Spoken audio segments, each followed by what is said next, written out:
Long ago, when ancient trees whispered forgotten secrets and moonlight danced upon the leaves, there lay a secluded village untouched by time. In this village lived a hunter known not for kindness or wisdom, but for his pride. His name was Okoro. He stood tall, carried a spear carved with eagle feathers, and wore the confidence of a man who believed nothing in the world could challenge him. The elders often warned him, pride is a disease that eats the soul before the body, but Okoro always laughed. To him, stories of spirits, cursed forests, and ancestral warnings were just tales to frighten children. Every morning, he would leave before sunrise, his footsteps silent, his eyes sharp. The villagers admired his courage, but they feared his arrogance. One misty morning, Okoro ventured deeper into the forest than ever before.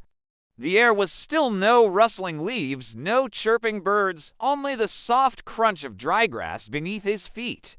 Then he saw it, a human skull, half buried, pale against the green moss. Curiosity stirred within him.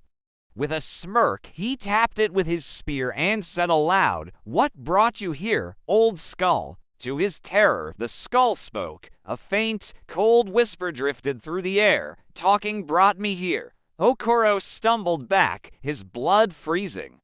The forest suddenly felt alive, listening, but then ambition replaced fear. He thought, if I tell the king about this, I will be rewarded with gold, land perhaps, even a title. Breathless, Okoro stormed into the king's palace. "Your Majesty," he cried, "I found a skull in the forest, and it talked," the court gasped. The king narrowed his eyes. "Skulls do not speak.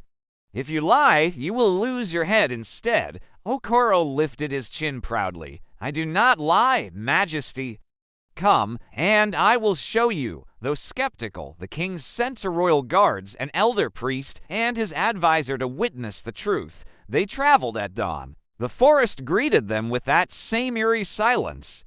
The skull lay exactly where Okoro had left it. The hunter knelt and said, confidently, "Skull, tell them what you told me this morning." The wind held its breath. Silence. Again, he asked, "Speak." "Tell them about talking." The skull remained still. A crow cried in the distance. The king's advisor scoffed. "Enough. He lies." The king's face darkened with anger. "You have wasted our time." "Execute him." Okoro begged, screamed, but no one listened.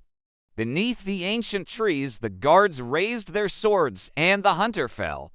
The king and his men left the forest. Silence returned. Only the skull and the lifeless hunter remained. A soft breeze stirred the leaves. Then the skull whispered, "See, talking brought you here too." News of Okoro's death spread like a shadow through the village. Some villagers cried for the loss of their greatest hunter. Others said he deserved it for his foolish pride. Okoro's mother, heartbroken, visited the edge of the forest at night, her sorrowful whispers asking the spirits what had truly happened.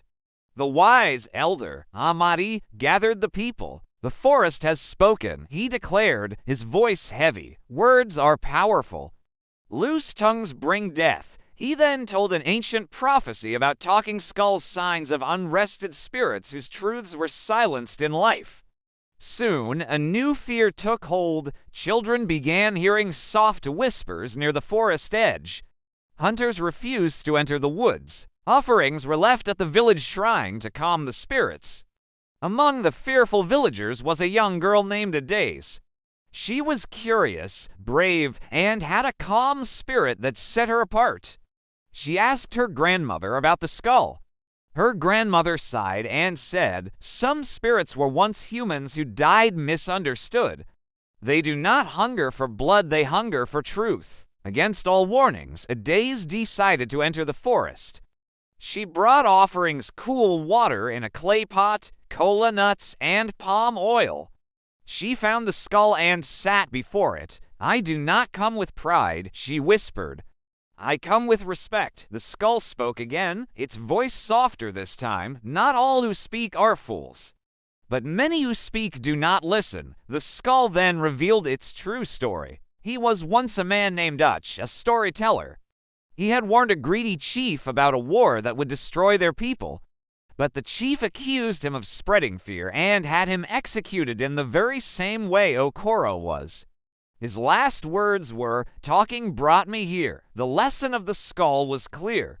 Words can heal or destroy," it whispered. "They can build kingdoms or bury them." Adaze asked, "What must we do to bring peace?" The skull replied, "Remember?